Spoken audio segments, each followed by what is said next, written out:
there is a general thought process that this security and innovation are two terms which contradict each other, which move in opposite direction.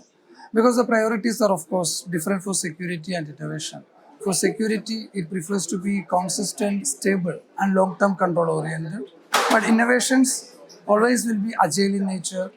It will be flexible, and it will be, most of the cases, it will be short-term oriented. But for an organization, especially in Indian scenario, in Indian BFSI scenario, where we do business with the compliance, or we are required to do business with the compliance and to safeguard the interest of all the stakeholders, these two should coexist. There should be a proper trade-off between these two, but it's very difficult to achieve. We should first change our mindset from a term security versus innovation to secure innovation. Well, what the organizations can do, I feel, the first and foremost, organizations should foster collaboration across the functional teams and imbibe security by design concept.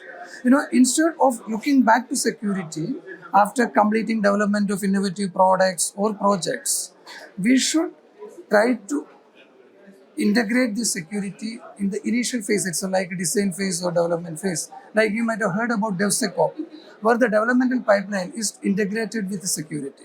So when you integrate these two in a proper fashion from the beginning phase itself, it will give a lot of advantages to the institution where the product can be innovative as well as you will be able to safeguard the interest of all the stakeholders and the organization. And as I said earlier, there should be attempts to increase the cross-functional interactions. Instead of working in silos, the security team, the product teams, the development teams, the opportunity should be given to them to discuss together, sit together, collaborate each other, understand the views of other teams, and a joint outcome, a collective outcome will help the organizations to implement innovative products in a better way.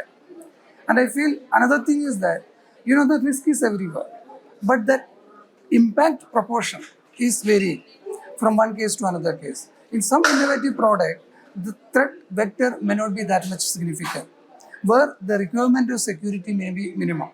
But in some other cases, the impact will be very huge, where you should have stringent security controls.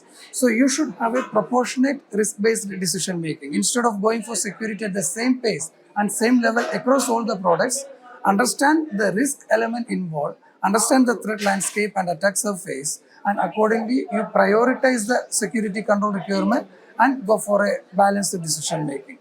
Then fourth point, I feel, we are talking about innovative technologies. We are going for innovations, adoption of new technologies, etc. There parallelly, in a proportionate manner, we go for innovations in security also. You should have revisions in your security strategies, security plans. You should adopt new security technologies also. For example, in the current era of lifestyle banking, we have the straight-through processing, STP journeys which we achieve through APIs. So you cannot avoid the API integration. There, what you can do, you should come out with more important or more accurate API security measures. Now the DPDP has come. So privacy is a concern. There, you cannot go away from the regulation. There, you should come out with privacy strategies and privacy enhancement tools. Similarly, this is the era of the cloud computing. We are all moving from traditional data centers to cloud-based environments, cloud adoptions. There, we face a lot of what you call third-party related issues, supply chain attacks, etc. You cannot avoid this because you are part of the system. You should adopt these changing technologies when the time passes. There, you should go for new strategies like zero trust network or micro-segmentation, etc. So you should, what I mean to say is, you should revise your security strategies also, and you should adopt innovative technologies. And the last point, I feel, you might have heard about open banking concept, where banks and other financial institutions are tying up with fintechs and startups and giving them a sandboxed environment for experimenting the innovations. Here, what's the advantage you are getting is innovations are happening, getting materialized, and it is helping to enhance the end user experience also. But at the same time, if some laxity happens or some gap happens, it will not impact your core infrastructure, which is called safe experimenting environment. I feel these are the things through which we can collaborate these two terms, that is security and innovation, and we can have a secure, innovative environment. DPDP Act is already enacted in 2023, and we were waiting for the DPDP rules. Now, draft rules have come. We are waiting for the final rules. A lot of apprehensions are there. A lot of clarity is required further when the DPDP rules comes, and afterwards, related guidelines gets issued. We will come to know. But it's sure that banking sector is one of the sectors who are going to be hugely impacted by the DPDP, because banks serve crores of customers, and when you serve the customers, you are collecting a lot of data from customers. So till now, we were familiar only with the collection of the data and processing of the data. When the DPDP comes, that regulation is making you accountable for responsible usage of that data, like data minimization, collection limitations are there, storage limitations are there, usage limitations are there. Then a lot of end user rights are coming, data subject rights like right to access, right to modify, then right to be forgotten. Means with the DPDP Act, you should have a clear-cut entire data lifecycle management, which we lack somehow now.